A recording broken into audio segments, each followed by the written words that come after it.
Nosotros nos preparamos como un partido de una final del mundo.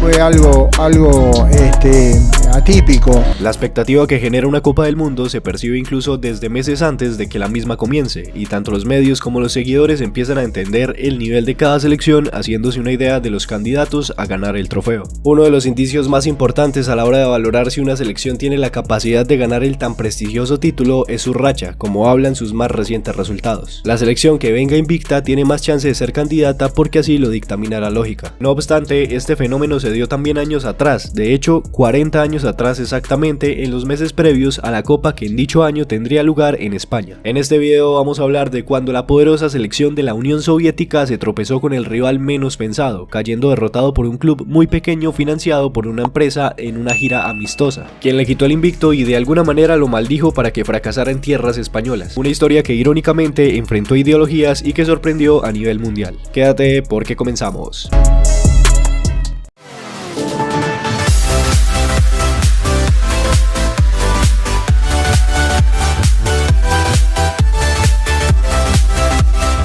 Arranquemos primero hablando sobre el buen momento del equipo soviético, aunque las cosas no estuvieran a su favor. Como en lo social, futbolísticamente la Unión Soviética también era una potencia europea, al contar con gran parte del continente y por supuesto con un desarrollo sostenible. Esto hizo que el equipo al principio fuera invencible, pero luego fuera perdiendo calidad con el pasar de los años. Este fenómeno se refleja en sus participaciones en Eurocopas, un campeonato que se inauguró en 1960 y que tuvo como ganador precisamente a la Unión Soviética, pero hasta ahí. Con el tiempo llegaba a las finales pero las perdía y llegó un punto en el que ni siquiera se clasificaba a este torneo continental. Si miramos por otro lado, su participación en mundiales seguía la misma tendencia. En los años 60 era una selección importante y que llegaba lejos, pero después, comenzando la siguiente década, la de los 70, incluso la clasificación mundialista se comprometía a veces. Básicamente era un declive terrible que en cuestión de años había apagado el nivel soviético, muy relacionado también con la guerra que había iniciado, la popularmente llamada Guerra Fría, en la que entre muchas consecuencias parecía que la selección nacional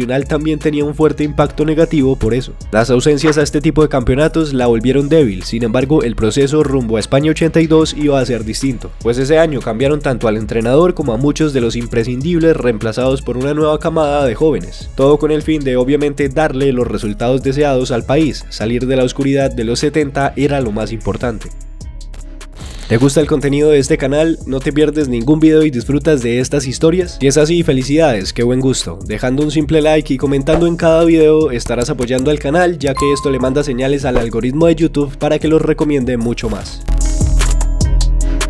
Con el cambio, las cosas mejoraron en el plantel y por eso en las eliminatorias rumbo al Mundial Europeo del 82 les fue bastante bien. En el grupo 3 de 8 partidos jugados ganó 6 y empató 2, anotando que esta buena racha ya había comenzado desde antes, siendo su última derrota en un partido de 1979 contra Alemania, lo que quiere decir que ya habían estado casi 3 años sin perder. El caso es que junto a Checoslovaquia regresaba a la Copa del Mundo, siendo con Alemania Federal las únicas en hacer más de 14 puntos. Los siguientes partidos, tanto de la Unión Soviética como de las elecciones, eran puros amistosos, y en aquellos tiempos no eran unos cuantos, sino que las elecciones muchas veces buscaban giras por diferentes países jugando contra selecciones, clubes y hasta equipos no profesionales para ir calentando motores de cara al mundial. Era una práctica arriesgada a lesiones, pero efectiva para desarrollar la continuidad en el plantel, cosa fundamental para cualquier equipo que quiere jugar un torneo. Pero bueno, si en eliminatorias contra grandes similares europeos no había perdido, confiadamente los soviéticos no creían que perderían su valioso invicto en la gira que ya se les tenía programada, la cual había empezado muy bien porque las sensaciones eran cada vez más buenas. Según Alberto Sánchez y su artículo en El Litoral, el combinado soviético llevaba 18 partidos sin perder, 13 victorias y 5 empates, con 43 goles a favor y solo 10 en contra. Además había ganado en esa gira a Francia y a Brasil en el Maracaná. Su siguiente destino sería entonces Argentina, un país que ya había visitado 2 años antes, también para jugarse un amistoso contra la albiceleste, el cual resultó en empate. Y sí, este está contado en esos 5 empates de su invicto. Las estadísticas, la lógica, el futuro, todo pintaba para que de Argentina saliera con la cifra de su invicto más alta, pero claramente no pasó y por eso estamos repasando esta historia. Seguramente alguien que no haya prestado atención al título de este video pensará que este invicto pues se lo cortó la selección argentina, con quien tuvo un partido en Buenos Aires el 14 de abril del 82, pero resulta que no. Ese partido volvió a quedar empatado. Lo que pasa es que ese no iba a ser el único encuentro que la Unión Soviética jugaría en tierras argentinas. Ahora hablemos del Club Social y Deportivo Loma Negra, un equipo de fútbol que nació en 1929 en la ciudad de Olavarría, dentro de la provincia de Buenos Aires. El equipo se llamaba así porque la empresa que lo fundó se llamaba así. Loma Negra era y bueno sigue siendo una compañía productora de cemento y concreto. El equipo se abrió para que los empleados que trabajaban allí se divirtieran en sus tiempos libres y se habían inscrito a la liga regional. Resulta que en la década de los 70 de pronto la gente empezó a necesitar más cemento o no sé, pero lo que pasó fue que la empresa tuvo dinero extra para invertir en el equipo, que comenzó a contratar jugadores profesionales, futbolistas que venían de Racing, de Boca, de Vélez y de River. En 1981 ya estaba jugando el torneo nacional de Argentina, lo que demostraba que iban por buen camino al ser tomados en cuenta. Al siguiente año, en 1982, la dueña de la empresa, viendo el potencial del equipo, consiguió contactar con la selección de la Unión Soviética para que disputara un partido con el pequeño Deportivo Loma Negra. Esto volvió al equipo cementero la sensación. Se dice que esta empresaria, quien era popular por su gran fortuna, había pagado al conjunto europeo más de $30.000, sabiendo de antemano que no iba a recaudar ni 15.000, pero lo que importaba era el prestigio.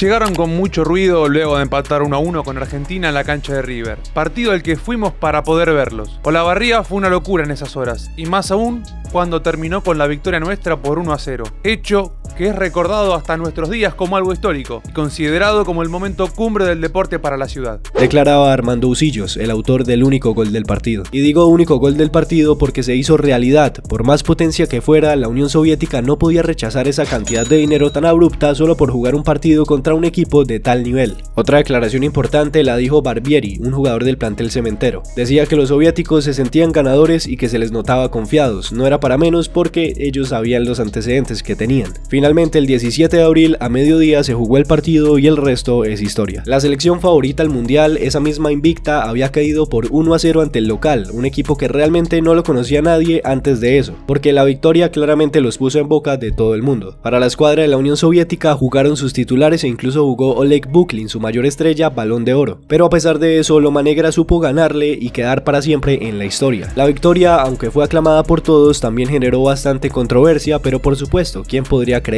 Una cosa chistosa era que este equipo técnicamente había logrado lo que había logrado por una empresa del capitalismo. Otra derrota de la potencia con martillo y una hoz. Luego de este escandaloso resultado, lo único que le quedaba a la Unión Soviética era llorar con sus miles de dólares. Lo único que le quedaba a la Unión Soviética era levantarse del golpe. Igual no había perdido nada más que un amistoso, aunque su invicto se hubiese esfumado, no le dieron mucha importancia. Pero lo que sí nos esperaban era que esto revertiría la situación. Ahora la racha iba a ser negativa, a mala hora porque ya comenzaba la Copa del Mundo en España. Y así se llegó el día. Los soviéticos compartieron el grupo 6 con Brasil, Escocia y Nueva Zelanda. Seguían siendo favoritos, pero el primer partido mundialista los recibió con una derrota. Esta fue por la mínima 2-1 ante los sudamericanos. El siguiente partido les dio tranquilidad al vencer 3-0 al combinado neozelandés. Sin embargo, las cosas casi se le complican en el último partido frente a Escocia, en donde estaban parcialmente ganando 2-1 tras un gol soviético en el 84, pero un descuido hizo que 2 minutos después los de Escocia dejaran en empate el partido. Sin embargo, esto no le fue suficiente al conjunto británico, ya que por diferencia de gol, la Unión Soviética pasaba pese a tener los mismos 3 puntos que ellos. El ejército rojo logró pasar como segundo de grupo a la siguiente fase, pero con más dudas que otra cosa. Pasó pues a la segunda fase en el grupo A, en donde debía jugar una pequeña liguilla con dos fuertes europeos, Bélgica y Polonia. La Unión ganó el primer partido con muy poca comodidad en un apretado 1-0 que dejaba sin posibilidad a los belgas, lo que significaba que el siguiente partido contra Polonia, quien ya le había ganado a Bélgica, era básicamente el partido de cuartos que debían ganar para meterse a los mejores 4 del mundo. Los fantasmas de aquella gira en Buenos Aires llegaron al pensamiento soviético y no pudieron marcar ante Polonia, un equipo que realmente estaba siendo la sorpresa del mundial debido a que no era una potencia. Como no se hicieron daño alguno en el marcador, Polonia terminó pasando ya que ellos golearon 3-0 a Bélgica. Aunque estuvieron a un gol de semis, esta campaña soviética fue un completo fracaso debido a la expectativa que se le había hecho desde años atrás.